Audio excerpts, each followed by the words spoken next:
ನಿವೇಶನ ಹಂಚಿಕೆಗೂ ನನಗೂ ಸಂಬಂಧ ಇಲ್ಲ. ಸಿಎಂ ಸಿದ್ದರಾಮಯ್ಯ ಪುತ್ರ ಯತೀಂದ್ರ ಕೊಟ್ಟಂತಹ ಸ್ಪಷ್ಟನೆ ಇದೆ.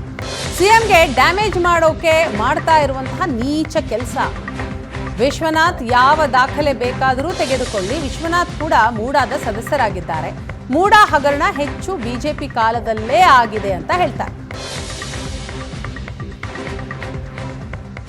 ಸುಮ್ಮನೆ ಇದೇನಾಗೋಗಿದೆ ಅಂದರೆ ಪ್ರತಿಪಕ್ಷದವ್ರಿಗೆ ಸುಮ್ಮನೆ ಆಧಾರ ಇಲ್ಲದೇ ಸುಮ್ಮನೆ ಒಬ್ಬರು ತೇಜವಧೆ ಮಾಡಬೇಕು ಅಂತ ಹೇಳಿ ಆಧಾರಯುತ ಆರೋಪ ಮಾಡೋದು ಒಂದು ಚಾಳಿ ಹೋಗ್ಬಿಟ್ಟಿದೆ. ನನಗೂ ಮೂಡಾಗೂ ಏನು ಸಂಬಂಧ? ಅಲ್ಲಿ ಹಗರಣ ಆಗಿದ್ದರೆ ಅದಕ್ಕೆ ನನಗೇನು ಸಂಬಂಧ? ನಾ ಮೂಡಾ ಮೆಂಬರ್ ಕೂಡ ಅಲ್ಲ. ಅಲ್ಲಿ ಯಾವುದೇ ರೀತಿ ಅದಕ್ಕೂ ನನಗೂ ಸಂಬಂಧ ಇಲ್ಲ. ಆದರೂ ಕೂಡ ಸುಮ್ಮನೆ ನನ್ನ ಮೇಲೆ ನನ್ನ ಹೆಸರು ಕೆಡಿಸ್ಬೇಕು ಅಂತ ಹೇಳಿ ಈ ರೀತಿ ಆರೋಪ ಮಾಡ್ತಿದ್ದಾರೆ. ಬಟ್ ಈಗಾಗಲೇ ಮಂತ್ರಿಗಳು ಬಂದು ಅದಕ್ಕೆ ಸ್ಪಷ್ಟನೆ ಕೊಟ್ಟಿದ್ದಾರೆ.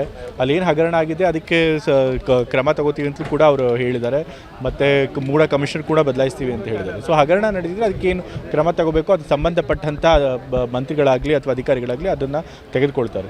ಆದರೆ ಸುಮ್ಮನೆ ಆಧಾರರಹಿತವಾಗಿ ಬಂದು ಆರೋಪ ಮಾಡೋದಿದೆಯಲ್ಲ, ಬೇರೆಯವ್ರ ಮೇಲೆ ಅವ್ರದ್ದು ತೇಜವಾದೆ ಮಾಡಬೇಕು, ಅವ್ರ ಇಮೇಜ್ ಹಾಳು ಮಾಡಬೇಕು, ಪಬ್ಲಿಕ್ ಪರ್ಸೆಪ್ಷನ್ ಹಾಳು ಮಾಡಬೇಕು ಅಂತಿದೆಯಲ್ಲ, ಅದು ಬಹಳ ನೀಚದ ಕೆಲಸ.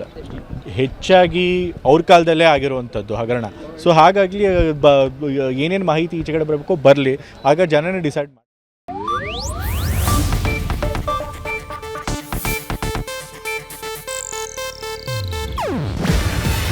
ಇದು ಏಷ್ಯಾನೆಟ್ ನ್ಯೂಸ್ ನೆಟ್ವರ್ಕ್ ಪ್ರಸ್ತುತಿ.